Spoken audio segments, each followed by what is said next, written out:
तो आपने रामगमन पथ चलाया, आपने 25-25 फुट की मूर्तियाँ बनाई। क्या जनता का पैसा जिसको एजुकेशन में लगाया जा सकता था, अस्पतालों में बहुत ज़रूरत होगी आपके यहाँ पे। मैं एक आंकड़ा बताता हूँ, 87 स्कूल ऐसे हैं बिलासपुर में, जिसमें एक ही टीचर है और स्कूलों की स्थिति ख़राब है। वहीं वो सरकार 168 करोड़ का बजट राम राम के नाम पे लगा दे, मूर्तियों के नाम पे लगा दे, तो उसे आप कैसे देखते हैं? आपने कहा कि जो भी कॉन्ट्रैक्ट के वर्कर्स हैं, जिन जो अनियमित वर्कर्स हैं, उन सबको आप परमानेंट करेंगे और उनको नौकरी देंगे। लेकिन 5 साल पूरे होने को हैं अभी, तो उस दिशा में कोई ऐसा लग नहीं रहा कि आपकी तरफ से लोगों को किया गया है? अगर किया गया है तो आप बताइए, अगर नहीं किया गया है तो कितना वक्त और लगेगा? श्रीनगर में अचानक से पुलिस ने 3 आदिवासियों की हत्या कर दी। तो ना तो कोई जांच रिपोर्ट आई उसमें, ना उन लोगों को न्याय मिला, और मुआवजा जब दिया गया तो केवल 10-10 हज़ार जिला प्रशासन ने दिए। और आज एक बात की जा रही है कि प्रधानमंत्री मणिपुर जाएं, आप सीएम हैं, तो एक उम्मीद करते हैं लोग कि आप श्रीनगर जाते। कर्नाटक में आपकी सरकार कहती है कि आपके पार्टी कहती है कि हम बजरंग दल को बैन करेंगे अगर सरकार में आते हैं, लेकिन आप अपने राज्य में बजरंग दल से और भाजपा युवा मोर्चा से कलाकारों को सेफ्टी क्यों नहीं प्रदान करते? लेकिन ईडी आपके घर तो आई। हाँ, बिल्कुल, वो तो राजनीतिक कारणों से आ रही है। कैसे, मतलब आपके जो सेक्रेटरी रहे, आपके अधिकारी, सब कईयों को जेल में डाला, जेल डाल दिए। तो क्या कारण है? मतलब अभी तक 2 हफ्ते पहले तक ये माना जाता था कि छत्तीसगढ़ कांग्रेस के अंदर कुछ विघटन है, कुछ मनमुटाव है, कुछ गड़बड़ चल रही है। फिर अचानक से एक खबर आती है कि टीएस सिंहदेव डिप्टी सीएम बनाए जाते हैं, और उसके बाद फिर ये कहा जाता है कि सरगुजा का जो पूरा इलाका था, जो कांग्रेस से थोड़ा नाराज हो सकता था, लेकिन अब वहाँ पे चीज़ें मेंटेन हो गई। तो क्या लगता है कि ये जो कांग्रेस की कलह वाली बात हो गई थी, वो पूरी तरह ख़त्म हो चुकी है, या वो चुनाव के बाद सामने आएगी?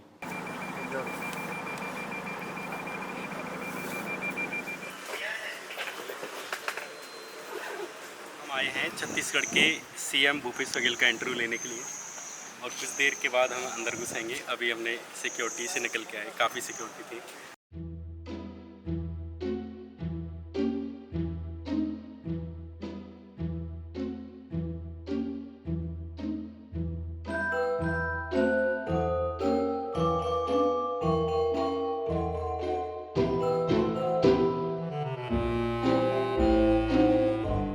नमस्कार, मैं श्याम मीरा सिंह, और आज मेरे साथ बेहद चर्चित नेता छत्तीसगढ़ के मुख्यमंत्री भूपेश बघेल बैठे हैं। आज हम उनसे पिछले 5 साल में उनकी सरकार ने क्या किया, कौन सी चीज़ें रह गईं, कौन सी करनी बाकी हैं, और अगर वे सरकार में लौटते हैं तो आगे 5 साल में वे क्या करेंगे, इन सारी चीज़ों का एक खाका खींचेंगे, उनसे सवाल पूछेंगे, और जो भी जनता के पीछे पिछले 5 साल के इश्यूज रहे हैं उन पर बात करेंगे। नमस्कार सर, पहले तो नमस्कार। आपका बहुत बहुत शुक्रिया कि आपने इंटरव्यू देना चुना। आप ना देना भी चुन सकते थे, क्योंकि ये दौर इंटरव्यू ना देने का चल रहा है, और पिछले करीब 9 साल में प्रधानमंत्री ने एक भी प्रेस कॉन्फ्रेंस नहीं की। इंटरव्यूज़ दिए तो लिमिटेड लोगों को दिए, और आपने ये चुना। मैं कम से कम एक साल से कोशिश कर रहा था कि आपसे बात हो, और फाइनली आपसे बात हो श्याम गई। जी, क्या है कि पत्रकार वार्ता में टेलीप्रॉम्प्टर का प्रावधान नहीं होता, अच्छा। तो इस कारण से पत्रकार वार्ता नहीं हो पाती। हम्म। और हम लोग तो रोज पत्रकारों से बात करते हैं। हेलीपैड गए, एयरपोर्ट गए तो पत्रकारों से बात हो जाती है, कहीं कार्यक्रम गए वहाँ पत्रकार लोग रहते हैं, हम लोग आराम से बात कर लेते हैं, तो हम लोग कोई दिक्कत नहीं है। एक सवाल मेरा सर ये था कि जब आप अपोजिशन में थे तो आप रमन सरकार के घोटाले के बारे में बात बहुत करते थे, जिसका नाम था चिट फंड घोटाला। और कई बार कहा जाता था कि ये 50,000 करोड़ रुपए के घोटाले करे हुआ है, और कई बार ये माना गया है कि 10,000 करोड़ रुपए इन्वेस्टर्स के फंसे हैं। आपने वायदा किया था, एक ट्वीट था आपका 2017 का, कि आप सारे पैसे तो वापस करेंगे ही इन्वेस्टर्स के, लेकिन रमन, जो मुख्यमंत्री रमन ने ही बुलाया है चिट फंड्स को, और उन्होंने ही लोगों के पैसे डुबवाएं, इसलिए आप रमन जी को और उनके मंत्रियों को जो इसमें इन्वॉल्व हैं और जो अधिकारी होंगे उनको जेल में डालेंगे।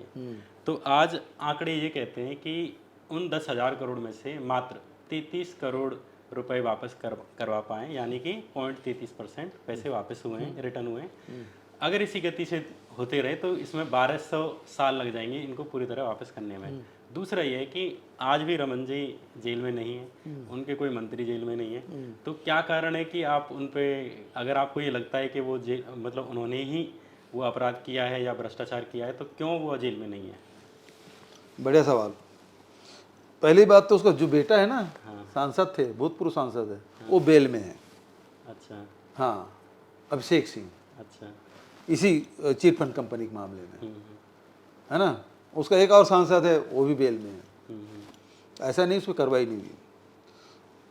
और पूरे देश में चिट फंड कंपनी के माध्यम से सभी प्रदेश प्रभावित होंगे, कमोबेश, कोई ज़्यादा होगा कोई कम होगा। हमारे छत्तीसगढ़ में तो यही लोग सब कार्यालय खुलवाए।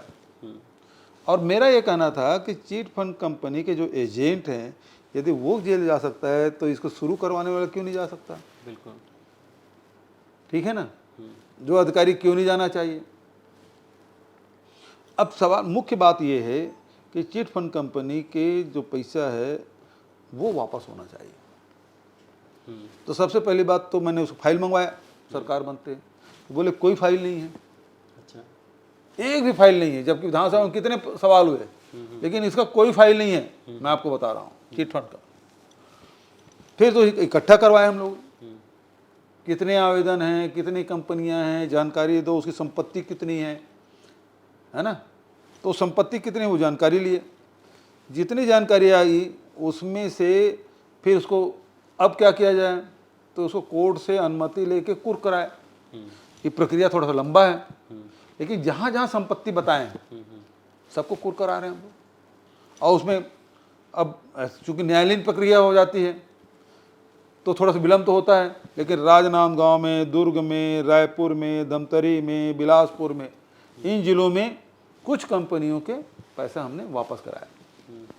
बहुत सारे डायरेक्टर हैं वो जेल में हैं, लेकिन जो एजेंट हैं, चूंकि उसका खुद का पैसा फंसा, वो इन्वेस्टर भी है और उसी के चक्कर में सब उसके रिश्तेदार मित्र हैं वो पैसा लगा दिए।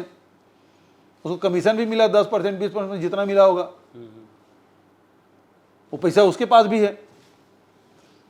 अब मुश्किल ये है कि दूसरे प्रदेशों में उसकी संपत्ति है, उसकी जानकारी कैसे होगी? वो बता तो नहीं रहे। हम लोग कोशिश कर रहे हैं वो निकले, क्योंकि जितनी राशि का उन्होंने मतलब इकट्ठा करके ले गए, उसके हिसाब से संपत्ति, अचल संपत्ति यहाँ बहुत कम है। तो हमने ईडी को पत्र लिखा। अच्छा। गृह मंत्री को पत्र लिखा कि ये लगभग, अब जो हिसाब लगा, करीब 6,000 करोड़ के आसपास आ रहा है ना। तो भारत सरकार को हमने पत्र लिखा। ये ईडी का सबसे बढ़िया उदाहरण है ईडी के लिए कि मनी लॉन्ड्रिंग हुई, आम जनता का पैसा लूट के ये जो डायरेक्टर हैं, चिट फंड कंपनी के डायरेक्टर, वो दूसरी जगह इन्वेस्ट किए हैं, मनी लॉन्ड्रिंग किए हैं। तो सबसे बढ़िया उदाहरण है। इस केस को हाथ में लिया जाना चाहिए और इसमें कार्रवाई होना चाहिए। लेकिन मैंने HM को लिखा कि उसके अंडर में है, तो मुझे पता चला कि वो फाइनेंस मिनिस्टर को लिख दें, लेकिन मैंने ईडी डायरेक्टर को भी लिखा, लेकिन उसका जवाब आज तक नहीं आया। लेकिन ईडी आपके घर तो आई? हाँ बिल्कुल, वो तो राजनीतिक कारणों से आ रही है। कैसे, मतलब आपके जो सेक्रेटरी रहे, आपके अधिकारी, कईयों को जेल में डाला, जेल डाल दिया, तो क्या कारण है? मतलब ये तो राजनीतिक कारण से। अच्छा। तो ये चिट फंड कंपनी पूरा कर लूँ मैं, ये गति धीमी जरूर है, लेकिन जो हमने वादा किया है, अब एक तो 2 साल कोरोना में निकल गया है ना, बचत मौका मिला, फिर भी पूरे देश में कहीं भी चिट फंड कंपनी के इन्वेस्टर लोगों को पैसा आज तक सरकार वापस नहीं करा पाई। अकेली छत्तीसगढ़ सरकार है जो वापस करा रही है। और दूसरे राज्य हमसे पूछ रहे हैं कि कैसे वापस करा पा रहे हो। भले राशि छोटी हो, लेकिन 6 जिले में किया, हजारों लोगों को किया, लेकिन कर रहे हैं। लेकिन हम भी इससे संतुष्ट नहीं हैं। अच्छा। कि इसमें तो बहुत समय लगेगा, फिर पैसा मिल भी नहीं रहा है। हमने कहा दूसरे राज्यों में वो पता करिए। भारत सरकार से हम सहायता लेना चाहते, भारत सरकार सहयोग नहीं कर रही इसमें। ये तो सहयोग करती तो निश्चित रूप से इसमें करते। तो मुख्य उद्देश्य ये है कि कार्रवाई करना, मतलब उसमें कार्रवाई कर दो, उतना उद्देश्य नहीं है। उद्देश्य ये है कि इन्वेस्टर को पैसा भी वापस होना चाहिए। महत्वपूर्ण बात ये है।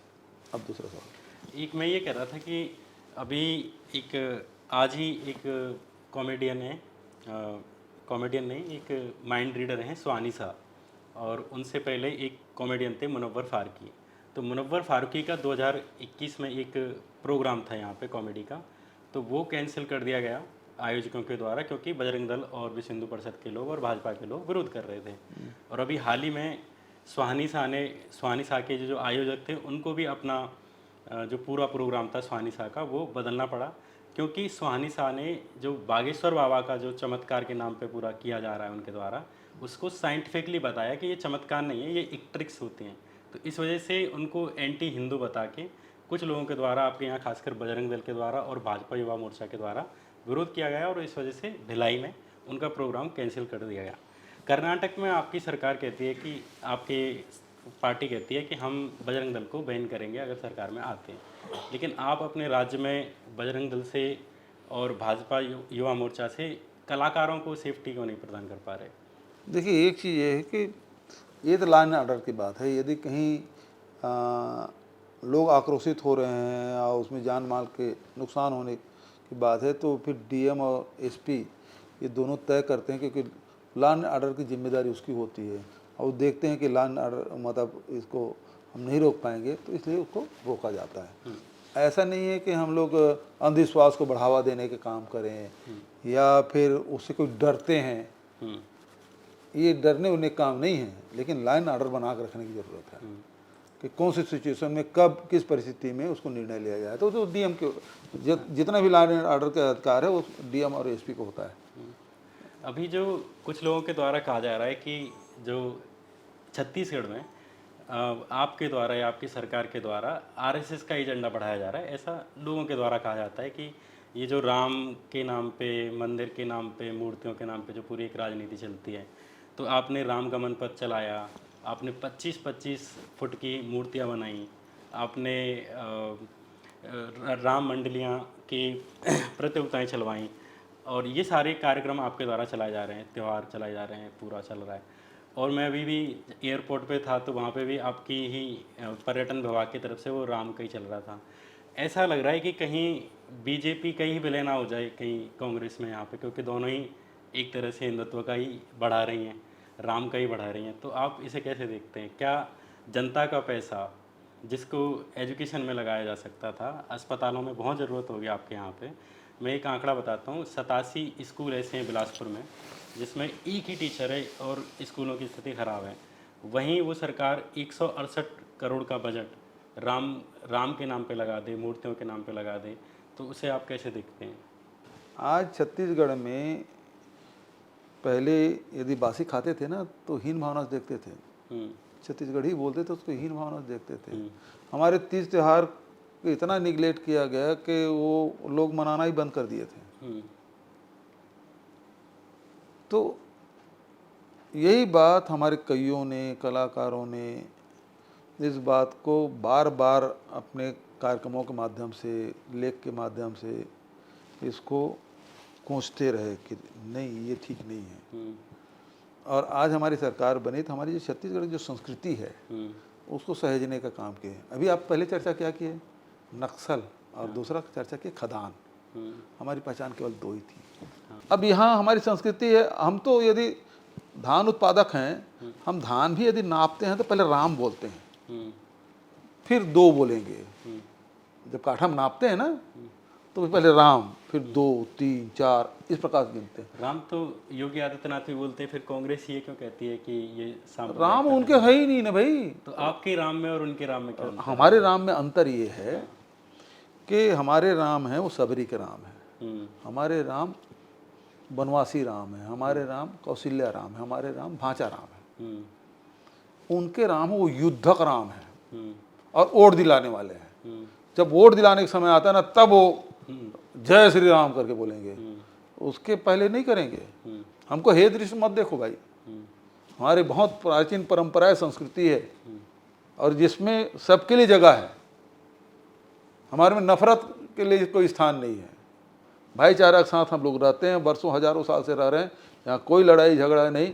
ये भारतीय जनता पार्टी के लोग आग लड़ाई झगड़ा कोशिश करते हैं, उकसाने की कोशिश करते हैं, वो नहीं चलेगा। इसमें एक चीज़ मैं देख रहा हूँ सर कि एक तरफ स्मार्ट सिटीज़, एक तरफ बुलेट ट्रेन, एक तरफ Vande Mataram train, connectivity, airports, और एक तरफ एक आदमी है जो एक नेता है जो गाय की बात कर रहा है, गोबर की, या एक ग्रामीण इकोनॉमी, ग्राम स्वराज। तो आपको क्या लगता है कि जो चमकीले विज्ञापन हैं जो स्मार्ट सिटीज़ के हैं ना, जो हवाई जहाज़ के हैं कि हम हवाई चप्पल से हवाई जहाज़ पे लेके आएंगे, उसके बनाम में गोबर, गाय और गांव की जो पॉलिटिक्स है, ये कैसे जीत जाएगी, कैसे टक्कर करती है? आपको लगता है कि ये कम्पीट करेगी? देखिए 2018 में आरबीआई ने एक सर्वे जारी किया और जिसमें देश में सबसे ज़्यादा गरीब छत्तीसगढ़ दिखाया गया। 40% लोग गरीबी रेखा के नीचे जीवन यापन कर रहे हैं। 18% जो लोग हैं जो झोपड़ियों में रहते हैं। 41% बच्चे कुपोषित हैं। 47% महिलाएं हैं जिसमें खून की कमी, एनीमिया है। इसको ध्यान में रखते हुए सबसे पहले हमने क्या किया कि लोगों की अर्थव्यवस्था सुधारने में काम किया। यही गांधी का रास्ता है। ग्राम स्वराज्य की जो बात करते थे हम, सुराजी गांव हमने योजना लागू की जिसमें लोगों की आय में वृद्धि हो और उसे पैसा कमाने के लिए बाहर जाने की जरूरत नहीं है, उसके आसपास ही है। जैसे हमारी 40% जंगल है, जंगल में लघुनोपज है, तो उसको खरीदी की व्यवस्था, उसके समर्थन में घोषित कर दिए, खरीदी की व्यवस्था कर दिए और उसको वैल्यू एडिशन कर दिए। जैसे बस्तर में महुआ मिलता है, बस्तर ही नहीं पूरे छत्तीसगढ़ में महुआ मिलता है, हमने उसकी खरीदी की व्यवस्था कर दी और उसके थोड़ा सा टेक्नोलॉजी चेंज कर दी कि महुआ के पेड़ के नीचे नेट लगा दिए, मच्छरदानी, तो ज़मीन में नहीं गिरा। ज़मीन में नहीं गिरा तो उसमें मिट्टी कंकड़ नहीं आए, कलर उसका डिस्कलर नहीं हुआ। अब वो वही महुआ है, यहाँ 30-40 रुपये में बेचते हैं। इंग्लैंड की कंपनी एक आई और इसे 16 रुपये में खरीद के ले गई। थोड़ा सा टेक्नोलॉजी चेंज, तो वैसी सब में वैल्यू एडिशन किया तो पैसा खूब लोगों के पास आया। तो सबसे पहले आर्थिक रूप से मजबूत करने का काम किया, किसानों के, मजदूरों के, लघु ग्रामीण इकोनॉमी से एक बात आई कि मैं ये जानना चाहता हूँ, मेरी बड़ी निजी इच्छा है जानने की कि आपका जो ग्रामीण वाला मॉडल है, क्या उसमें आदिवासी आते हैं? आपने एक जगह बोला कि मैंने 75 कैंप आपकी वजह से नक्सल प्रभावित क्षेत्रों में लगे हैं, जिससे नक्सल की जो समस्या थी थोड़ी संकुचित हुई है। लेकिन इन द एंड जो आदिवासी लोग हैं उनका ये कहना है कि हमें तय करने दीजिए कि हमें कहाँ कैंप चाहिए और हम इस लोकतांत्रिक तरीके से बात रखना चाहते हैं। इसी तरह सिलीगुड़ी में एक कैंप बनाया जा रहा था और सिलीगुड़ी में अचानक से जब वो ग्रामीण प्रदर्शन करते हैं कि हमारे यहाँ कैंप मत बनाओ क्योंकि हमारी महिलाओं को समस्या होती है, हमसे ज़बरदस्ती काम करवाया जाता है और आदिवासियों को परेशान किया जाता है। स्वाभाविक सा सवाल है कि अगर कोई भी आदमी के घर के आसपास 24 घंटे अगर आर्मी बैठा दी जाए तो एक समस्या उनको होगी। तो सिलीगुड़ी में अचानक से पुलिस ने 3 आदिवासियों की हत्या कर दी, लेकिन आज तक पहले तो उनको ये बोला गया कि माओवादी हैं। तो ये एक ट्रेंड है यहाँ पे छत्तीसगढ़ में जो रमन सरकार के टाइम पर भी था और जो लगभग आपकी सरकार में भी देखा गया कि आदिवासियों को माओवादी कह दो और उसके बाद ना तो लोग उस पर सवाल करते हैं ना सरकार करती है।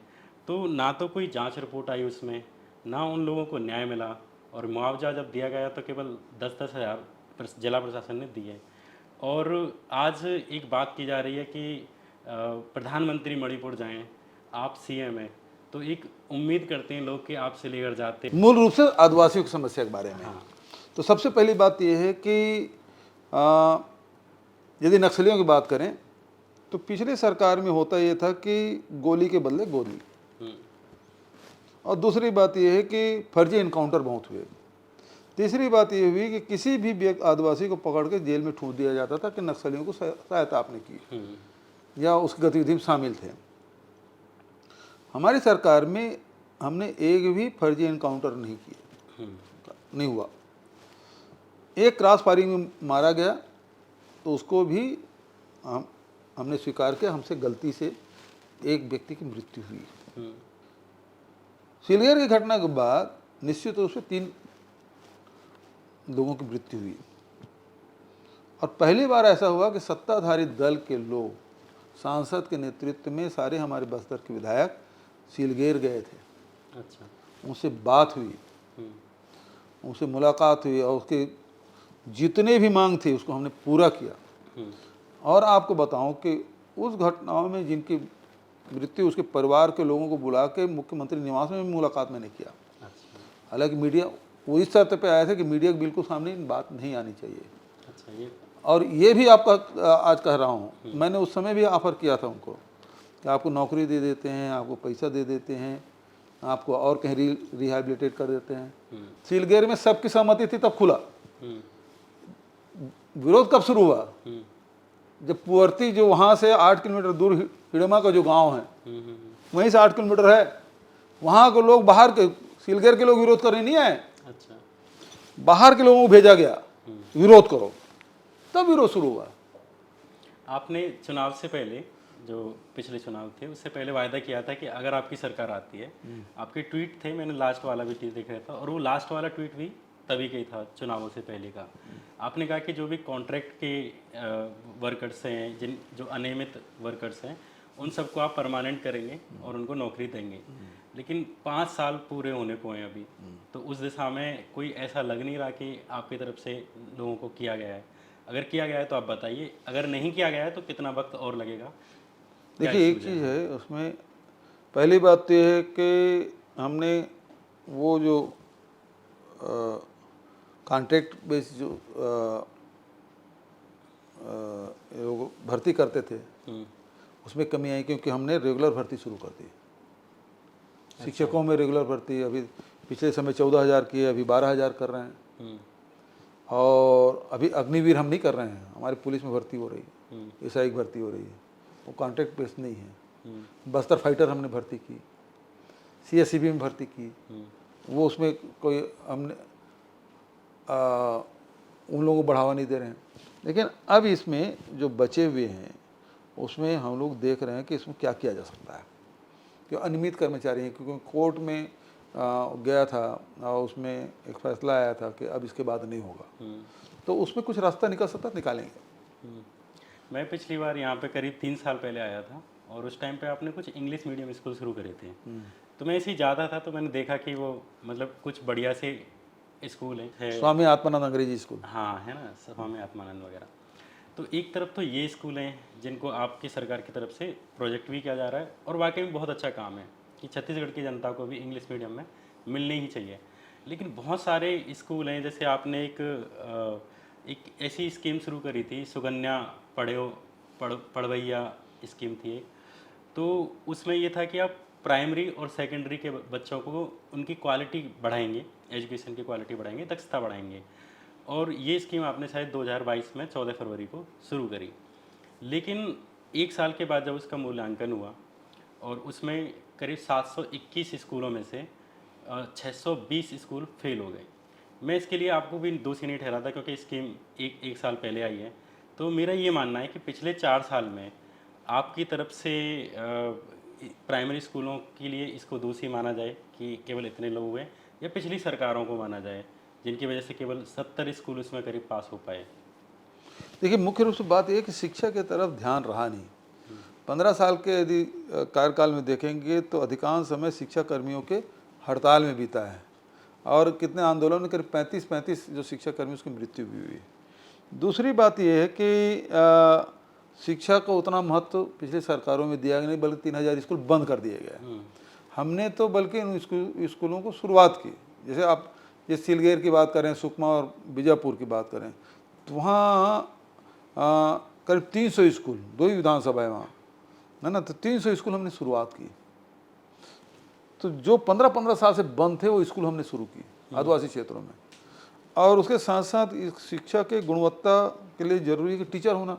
तो 26,000 शिक्षकों को 14,000 पहले और इसमें 12,000 शिक्षकों की भर्ती। दूसरा, स्वामी आत्मानंद अंग्रेजी स्कूल, अभी तक के करीब 700-750 स्कूल हमने शुरू कर लिया है, जो हायर सेकेंडरी तक के हैं। तो वो गुणवत्ता में उधर ध्यान। फिर 2 साल कोरोना के बीत गया। कोरोना में तो घर में ऑनलाइन पढ़ाना, बुलटू के बोल, और ऑफलाइन पढ़ाई, मोहल्ला में जाकर पढ़ाई करना, तो इस प्रकार से बहुत सारे नवाचार हम लोग के, और बहुत सारे टीचर हैं उसमें अपने रिकॉर्डिंग किए और उसको बच्चों तक भेजे, पढ़ाई की।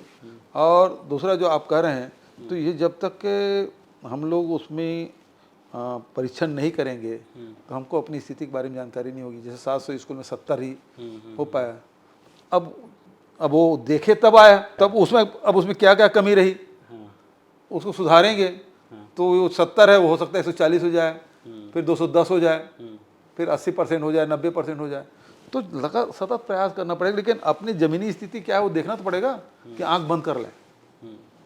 एक और वायदा आपने किया था शराबबंदी का, हाँ, लेकिन 4 साल हो गए, 5 पूरे होने को गए, लेकिन शराबबंदी का नहीं लिया आपने डिसीजन, क्यों नहीं लिया? बिल्कुल मैं चाहता हूँ शराबबंदी नहीं, नशा बल्कि नशा मुक्त होना चाहिए, हाँ। क्योंकि उसके अंदर गुड़ाखू है, तम्बाकू है, गांजा है, ड्रग्स है, ये भी बंद होना चाहिए। लेकिन जो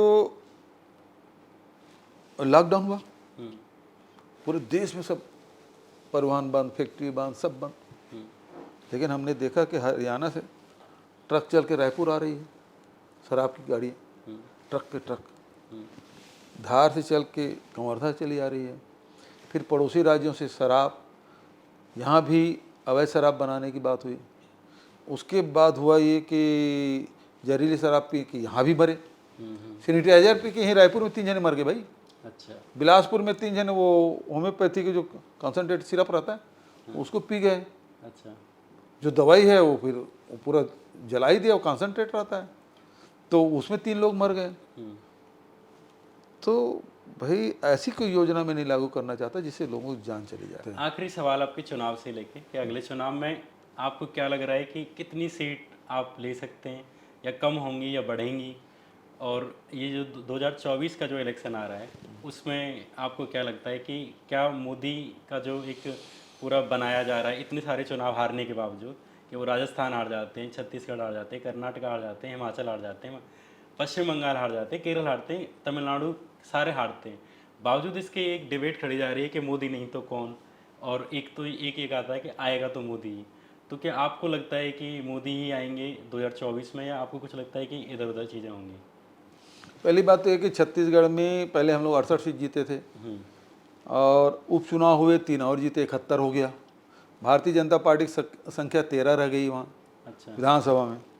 तो हमको तो इसी को मेंटेन करना है, 71 सीट, है ना। लेकिन अब साथी लोग नारा लगा रहे हैं अब की बार 75 पार। अच्छा। तो सब लोग मिलकर लड़ेंगे तो संभव भी है। हाँ। दूसरी बात जो आप राष्ट्रीय राजनीति के बारे में सवाल किए, तो 2 घटनाएं जो घटी है जिससे भारतीय जनता पार्टी उसके शीर्ष नेतृत्व है वो हिल गई है। पहली बात है कि भारत जोड़ो यात्रा राहुल जी ने जो निकाला, और दूसरा अभी सारे विपक्षी दल एक साथ मिलके बैठक कर रहे हैं। बिहार में हुआ, अब कर्नाटक में होने जा रहा है। इससे बड़े घबराए हुए हैं, और दोनों काम मतलब एक तो पदयात्रा तो हो ही गया, और जैसे राहुल जी एक बड़े नेता के रूप में उभरे हैं, जमीनी नेता के रूप में उभरे हैं। उसके आपने संसदीय भी छीन ली, उसके जो भवन मिला था उसे भी निकाल लिए। उसके बावजूद भी अब पूरी दुनिया है राहुल जी को बहुत गंभीरता से सुन रही है, देश भी। तो ये है कि 2024 में गठबंधन सही सही चले तो भारतीय जनता पार्टी केंद्र सरकार के जाना तय है। अच्छा। अभी तक 2 हफ्ते पहले तक ये माना जाता था कि छत्तीसगढ़ कांग्रेस के अंदर कुछ विघटन है, कुछ मनमुटाव है, कुछ गड़बड़ चल रही है। फिर अचानक से एक खबर आती है कि टी.एस. सिंहदेव डिप्टी सीएम बनाए जाते हैं, और उसके बाद फिर ये कहा जाता है कि सरगुजा का जो पूरा इलाका था जो कांग्रेस से थोड़ा नाराज हो सकता था, लेकिन अब वहाँ पे चीज़ें मेंटेन हो गई। तो क्या लगता है कि ये जो कांग्रेस की कलह वाली बात हो गई थी वो पूरी तरह ख़त्म हो चुकी है, या वो चुनाव के बाद सामने आएगी? नहीं, पहले भी नहीं था। अच्छा। और अब भी नहीं है। हाँ। तो और आगे भी नहीं रहेगा। हम लोग मिल के चल रहे हैं बढ़िया से। अच्छा। सरकार भी बड़े चल रही है, संगठन भी ठीक चलेगा। हाँ। Thank you so much sir, बहुत बहुत शुक्रिया आपका, आपने इंटरव्यू दिया। और सबसे बड़ी बात, मैं वैसे ही अनऑफिशियली बोल लेता हूँ, या चल रहा होगा कैमरा, कि मुझे कहीं पे भी ये नहीं लगा कि मैं ये सवाल नहीं पूछ सकता। मैंने सारे सवाल पूछे, ऐसे सवाल पूछे जो आपकी सरकार ने नहीं पूरी करे, और थोड़ी कठिन की भी कोशिश करी, थोड़े नॉर्मल रखे। बहुत बहुत शुक्रिया आपका, आपने इंटरव्यू दिया। Thank you. श्याम मीरा सिंह बहुत बढ़िया इंसान है, और बहुत बढ़िया यूट्यूब चलाते हैं, चैनल चलाते हैं, और बहुत सारे जो समसामयिक विषय है उसमें बेबाकी से अपनी बात रखते हैं और इंटरव्यू लेते हैं। और मैं चाहता हूं कि बहुत तरक्की करे, आगे बढ़े, और क्या बोलते, सब्सक्राइब हाँ जरूर करें। Thank you sir, thank you sir.